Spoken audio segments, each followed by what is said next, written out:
ጤና ይስጥልን የተወደዳችሁና የተከበራችሁ የገበያ ሚዲያ ተከታታዮቻችን እንደምን አላችሁ? በምዕራፍ 2 የመረጥንላችሁን ኢኮኖሚያዊና ማህበራዊ መረጃዎቻችንን ይዘንላችሁ ቀርበናል። ከመረጃዎቹ ጋር መላኩ ደምሰው ነኝ። በቅድሚያም ርዕሶችን እናስቀድም። ለተለያዩ የሸቀጥ ዕቃዎች መጠቅለያነት የሚያገለግል የአንድ ብሩን ፕላስቲክ ይዞ መገኘት ከፍተኛ ገንዘብ የሚያስቀጣ አዲስ አዋጅ መጽደቁ ተሰምቷል። ሙሉ መረጃውን የምትሰሙት ይሆናል። ለ45 ዓመታት ያክል ሲጠበቅ የነበረውን መንጃ ፈቃድን በሚመለከት አዲስ አስደሳች መረጃ በዛሬው ዕለት ተሰምቷል። የምናጋራችሁ ይሆናል። በዛሬው ዕለት የ49 ሚሊዮን 550 ሺህ ዶላር የብድር ስምምነት መጽደቁ ተነግሯል። ይህ ብድር ከየት ተገኘ? ለምንስ ይውላል? በዝርዝር የምናጋራችሁ መረጃ ነው።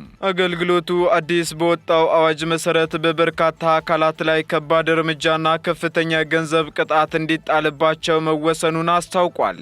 የእርምጃው ምክንያት ምንድነው? በዝርዝር ከምንመለከታቸው መረጃዎቻችን መካከል ይገኝበታል። የሎጂስቲክ ዘርፉ ከዓለም ሁኔታ አንጻር ሲወዳደር እጅግ በጣም ዝቅተኛና ኋላ ቀር መሆኑ ተነግሯል። የሚሉትንና ሌሎች ኢኮኖሚያዊና ማህበራዊ መረጃዎቻችንን ይዘንላችኋል። አዳዲስ እንዲሁም ትኩስ ኢኮኖሚያዊና ማህበራዊ መረጃዎቻችንን ለማግኘት ታዲያ የገበያ ሚዲያን እንድትወዳጁ እየጋበዝን በዝርዝር ወደምንመለከታቸው መረጃዎቻችን እናልፋለን።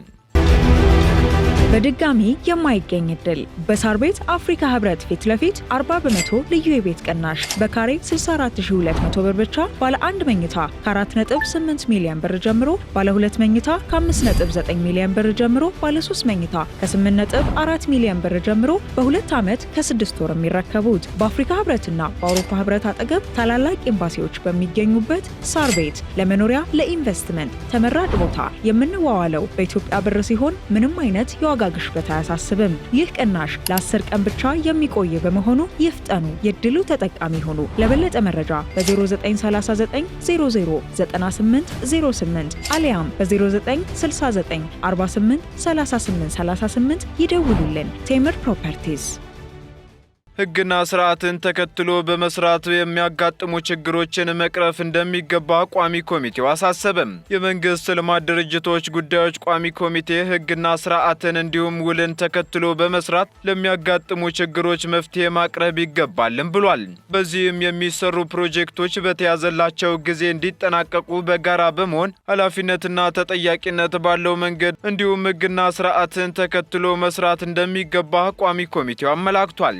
ለአብነትም የአላባ አንጋጫ ዋቶ የመንገድ ፕሮጀክት አፈጻጸም ያለበትን ደረጃ በቀረበለት ሪፖርት መሰረት ገምግሟል። በግምገማውም ፕሮጀክቱን እያከናወኑ ያሉት ሶስቱ ተቋማት ማለትም የኢትዮጵያ መንገዶች አስተዳደርና የኢትዮጵያ ኮንስትራክሽን ስራዎች ኮርፖሬሽን ሲሆኑ ተቋማቱ ተግባራዊ እርምጃ በመውሰድ ፕሮጀክቱን ለማጠናቀቅ ትኩረት ተሰጥቶ መስራት እንዳለባቸው የቋሚ ኮሚቴው ሰብሳቢ አቶ መለሰ መና ተናግረዋል። የቋሚ ኮሚቴው ምክትል ሰብሳቢ ዶክተር ኢንጂነር ስለሺ ኮሬ በበኩላቸው ስራዎችን ለመስራት ከህብረተሰቡ ጋር በመግባባት የተሄደበትን መንገድ አድንቀው ቀሪ ስራዎችን ለማጠናቀቅም ከሚመለከታቸው አካላት ጋር በትብብር መስራት ያስፈልጋል ሲሉ አስገንዝበዋል።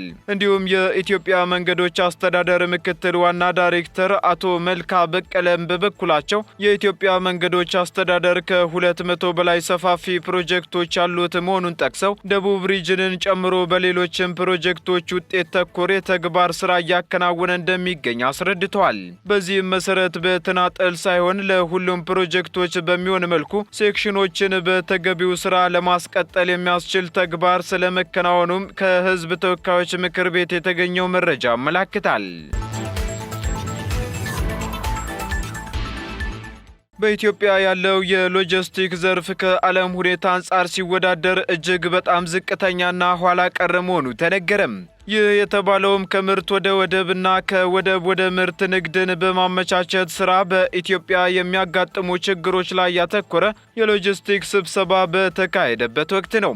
በዚህም በማይበገር ሎጂስቲክ አገልግሎትና የንግድ ማመቻቸት ስራ ጠንካራ ኢኮኖሚ መገንባት በሚል መሪ ሀሳብ በተካሄደው ብሔራዊ የሎጂስቲክ ኮንፈረንስ በአቅርቦት ሰንሰለት አስተዳደርና በንግድ ማመቻቸት ስራዎች ላይ ያሉ ስኬቶች፣ እንቅፋቶችና መፍትሄያቸው ላይ ትኩረት ማድረጉም ተገልጿል።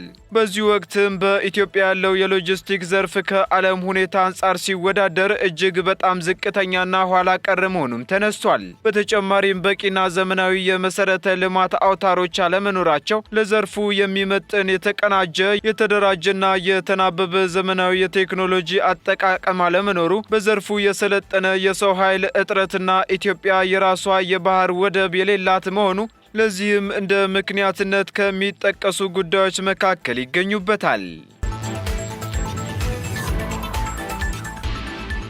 የሕዝብ ተወካዮች ምክር ቤት በአረብ ባንክ የቀረበው የ49 ሚሊዮን 550 ሺህ ዶላር የብድር ስምምነትን በዛሬው ዕለት አጸደቀም። የሕዝብ ተወካዮች ምክር ቤት በዛሬው ዕለት ባካሄደው 4ኛ ዓመት የሥራ ዘመን 33ኛ መደበኛ ስብሰባው 3 ረቂቅ አዋጆችን ማጽደቁን በምዕራፍ 1 የዜና ወጃችን ያጋራናችሁ ሲሆን ከአዋጆቹ መካከል ደግሞ በአረብ ባንክ የቀረበው የ49 ሚሊዮን 550 ሺህ ዶላር የብድር ስምምነት ይገኝበታል። በዚህም በብድር ተገኝቷል በተባለው ገንዘብ የሚተገበረው ፕሮጀክት በግብርና ኢንዱስትሪ ፓርኮች አካባቢ የመስኖ አውታሮችን ለማስፋፋት፣ ለባለሙያዎች የአቅም ግንባታ ድጋፍ ለማድረግ፣ የግብርና ምርታማነትን ለማሳደግ ያለመ መሆኑም ተነግሯል።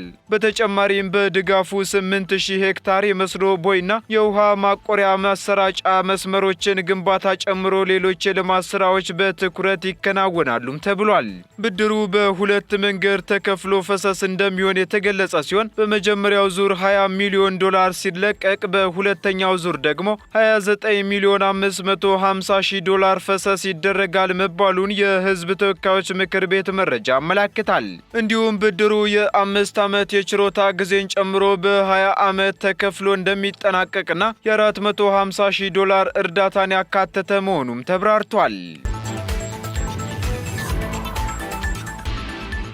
በአገልግሎቱ ስርቆት በፈጸሙ አካላት ላይ እስከ 10 ዓመት ጽኑ እስራትና እስከ 50 ሺህ ብር የሚደርስ የገንዘብ ቅጣት እንደሚወሰንባቸው ተነገረም። በዚህም በኤሌክትሪክ መሰረተ ልማትና በኃይል ስርቆት ምክንያት ከ199 ሚሊዮን ብር በላይ ጉዳት መድረሱን የኢትዮጵያ ኤሌክትሪክ አገልግሎት አስታውቋል። አገልግሎቱ በኤሌክትሪክ ማሰራጫ መስመሮች፣ በትራንስፎርመሮችና በኬብሎች ላይ ባለፉት 9 ወራት በተፈጸመ ጉዳትና ስርቆት እንዲሁም ቆጣሪ በመነካካት የኃይል ስርቆት በመፈጸምና የተቋሙ ሰራተኞችን ስራ እንዳይሰሩ በመደረጉ 199.5 ሚሊዮን ብር የሚገመት የገንዘብ ጉዳት መድረሱ ተገልጿል።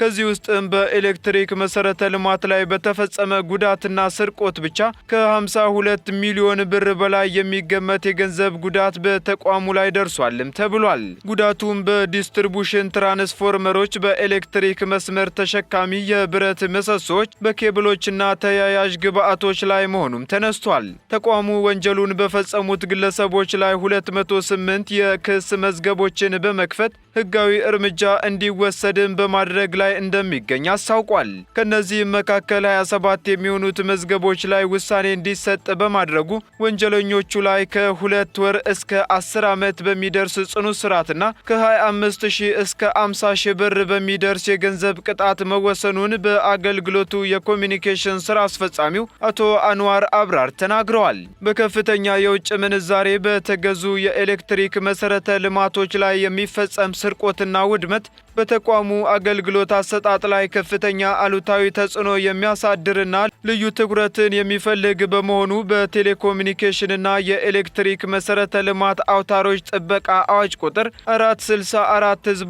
464/1997 መሰረት በሕግ እንደሚያስጠይቅም ተደንግጓል። በዚሁ መሰረት አዋጁን ተላልፎ ድርጊቱን የፈጸመ ማንኛውም አካል ላይ ከ5 እስከ 20 ዓመት በሚደርስ ጽኑ እስራት እንደሚቀጣም በአዋጁ በግልጽ ተቀምጧል።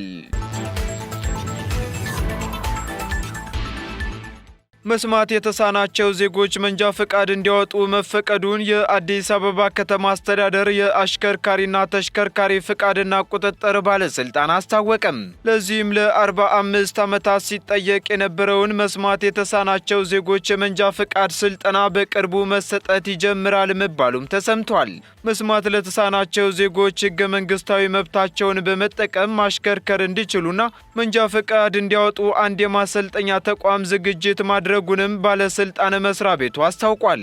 እንደ ሀገር መስማት ለተሳናቸው ዜጎች የመንጃ ፍቃድ ስልጠናና የማሽከርከር ፍቃድ ጥያቄ ሲቀርብ የነበረው ለ45 ዓመታት እንደነበር ደግሞ የባለስልጣን መስሪያ ቤቱ ዋና ስራ አስኪያጅ ኢንጂነር ደሳለኝ ተረፈ ተናግረዋል። ዋና ስራ አስኪያጁ አክለው መስማት ለተሳናቸው ዜጎች የሚፈቅድ የህግ ማዕቀፍ ባለመኖሩ ጥያቄያቸው ምላሽ ሳይሰጠው መቆየቱንም አንስተዋል። ይህን ተከትሎም ከ5 ዓመት በፊት በፌዴራል ትራንስፖርትና ሎጂስቲክ ሚኒስቴር በኩል የህግ ማዕቀፍ እንደወጣለት የጠቆሙት ኢንጂነር ደሳለኝ አሁን ላይ እንደ ሀገር መስማት ለተሳናቸው ዜጎች መብታቸውን በመጠቀም ማሽከርከር እንዲችሉና መንጃ ፍቃድ እንዲያወጡ አንድ የማሰልጠኛ ተቋም መዘጋጀቱን ተናግረዋል። በተጨማሪም ሰሞኑን በአዲስ አበባ ከአማርኛ በተጨማሪ በ3 ሀገራዊ ቋንቋዎች የመንጃ ፍቃድ ስልጠና እንዲሰጥ መፈቀዱ ይታወሳል። በዚህም የእጩ አሽከርካሪዎች የንድፈ ሐሳብ ስልጠናና ፈተና በአማርኛ ቋንቋ ብቻ የሚሰጥ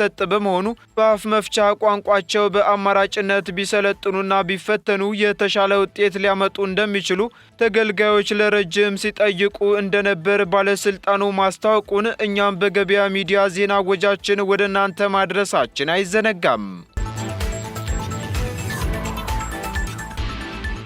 ለተለያዩ ምርቶች መያዣነት የሚለውን ፕላስቲክ ይዞ መገኘት እስከ 5000 ብር የሚደርስ ቅጣት የሚያስቀጣ አዲስ አዋጅ መጽደቁ ተሰማም። ለእንጀራ ለዳቦና ለተለያዩ የሸቀጥ ዕቃዎች መጠቅለያነት የሚውለውን የ1 ብሩን ፕላስቲክ ይዞ መገኘት ከ2 እስከ 5000 ብር የሚያስቀጣ አዋጅ በዛሬው ዕለት በሕዝብ ተወካዮች ምክር ቤት ጸድቋል። ማንኛውም ሰው አንድ ጊዜ ብቻ ጥቅም ላይ የሚውል የፕላስቲክ ከረጢት ይዞ ከተገኘ ከ2000 እስከ 5000 ብር የሚያስቀጣ አዋጅ ጸድቋል። በዚህም ዜጎች በማያውቁት ጉዳይ ለቅጣት የሚዳርግ ነው የሚል ትችት ከምክር ቤት አባላት እንደቀረበበትም ተሰምቷል። በዛሬው ዕለት የጸደቀው የደረቅ ቆሻሻ አያያዝና አወጋገድ አዋጅ ማንኛውም ሰው አንድ ጊዜ ብቻ ጥቅም ላይ የሚውል የፕላስቲክ ከረጢት ይዞ ከተገኘ ከ2000 እስከ 5000 ብር እንዲቀጣ የሚደነግግ ሲሆን ይህንንም ያመረተ ወይንም ወደ ሀገር ውስጥ ያስገባ፣ ለገበያ ያቀረበ ወይንም የሸጠ፣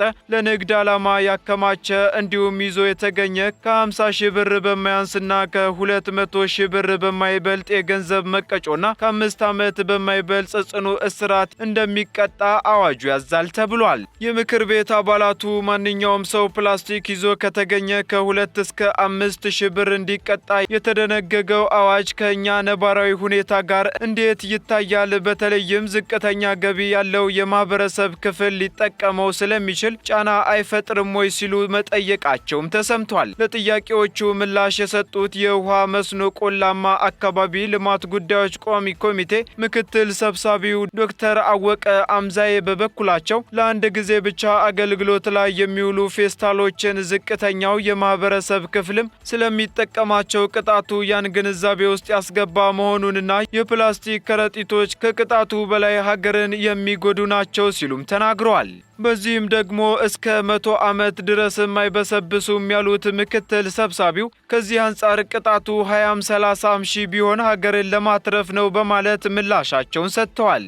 ለህዝቡ ግንዛቤ ለመስጠትም ከመጪው ሐሙስ ጀምሮ የግንዛቤ ማስጨበጫ መድረክ እንደሚካሄድም አክለዋል። አዋጁ የፕላስቲክ ጫማዎችን፣ የውሃ ኮዳዎችንና ወፍራም የፕላስቲክ ውጤቶችን እንደማይጨምርና ማንኛውም ሰው ከመኖሪያ ቤቱ ድንበር አንስቶ ከ20 ሜትር በላይ አካባቢውን የማጽዳት ግዴታም እንደሚያስቀምጥ ተገልጿል። አዋጁ በነጋሪት ጋዜጣ ታትሞ ከወጣበት ቀን ጀምሮ በመላ ሀገሪቱ ተፈጻሚም እንደሚሆን ከምክር ቤቱ የተገኘው መረጃ ያመለክታል። ቀጥለናል። ውድ ተከታታዮቻችን ወደ መጨረሻው መረጃችን ስንሸጋገር አሜሪካ የታሪፍ ጭማሪ ላይ አጸፋዊ እርምጃ ወስዳለሁ ሲል የአውሮፓ ህብረት አስጠነቀቀም። አሜሪካ ወደ ሀገሯ በሚገቡ የብረትና አልሙኒየም ምርቶች ላይ በእጥፍ በጣለችው የታሪፍ ጭማሪ ላይ ምንም አይነት ስምምነት ካልተደረሰ ነባርና አዳዲስ የመልሶ ማቋቋም እርምጃዎች ወዲያውኑ የአውሮፓ ህብረት ኮሚሽን ቃል አቀባይ ኦሎፍ ጊል አሳስበዋል። በተጨማሪም የታሪፍ ጭማሪው በህብረቱ ላይ ከፍተኛ ስጋት እንዳሳደረ በመግለጽም በድርድር መፍትሄ እስካልተገኘ ድረስ አጸፋዊ እርምጃ ሊወሰድ እንደሚችልም አስጠንቅቀዋል። ቃል አቀባዩ አክለውም ኮሚሽኑ ሰራተኞቹን፣ ሸማቾቹንና ኢንዱስትሪዎቹን ጨምሮ የአውሮፓ ህብረትን ጥቅም ለመጠበቅ ቁርጠኛ መሆኑንም ገልጸዋል። ከዚህ ቀደም የአውሮፓ ህብረት በአሜሪካ የታሪፍ ጭማሬ ማዘኑንና ውሳኔው ለዓለም ኢኮኖሚ ይበልጥ አለመረጋጋት የሚፈጠር ነው ማለቱም ይታወሳል። አሜሪካ ደግሞ ከፈረንጆቹ ሰኔ 4 ጀምሮ የብረትና የአልሙኒየም ምርቶች ላይ የጣለችውን ተጨማሪ ታሪፍ ተግባራዊ እንደምታደርግ ይጠበቃል ተብሏል። የተወደዳችሁና የተከበራችሁ ተከታታዮቻችን ለምዕራፍ 2 ያዝንላችሁ ኢኮኖሚያዊና ማህበራዊ መረጃዎቻችን እነዚህን ይመስሉ ነበር። አዳዲስ እንዲሁም ትኩስ ኢኮኖሚያዊና ማህበራዊ መረጃዎቻችንን ለማግኘት ታዲያ የገበያ ሚዲያን እንድትወዳጁ እንጋብዛለን። ሰናይ ጊዜን ተመኘን። በድጋሚ የማይገኝ እድል በሳር ቤት አፍሪካ ህብረት ፊት ለፊት 40 በመቶ ልዩ የቤት ቅናሽ በካሬ 64200 ብር ብቻ ባለ 1 መኝታ ከ4.8 ሚሊዮን ብር ጀምሮ፣ ባለ 2 መኝታ ከ5.9 ሚሊዮን ብር ጀምሮ፣ ባለ 3 መኝታ ከ8.4 ሚሊዮን ብር ጀምሮ በ2 ዓመት ከ6 ወር የሚረከቡት በአፍሪካ ህብረትና በአውሮፓ ህብረት አጠገብ ታላላቅ ኤምባሲዎች በሚገኙበት ሳር ቤት ለመኖሪያ ለኢንቨስትመንት ተመራጭ ቦታ። የምንዋዋለው በኢትዮጵያ ብር ሲሆን ምንም አይነት የዋጋ ግሽበት አያሳስብም። ይህ ቅናሽ ለ10 ቀን ብቻ የሚቆይ በመሆኑ ይፍጠኑ፣ የድሉ ተጠቃሚ ሆኑ። ለበለጠ መረጃ በ0939 009808 አሊያም በ0969 48 38 38 ይደውሉልን። ቴምር ፕሮፐርቲስ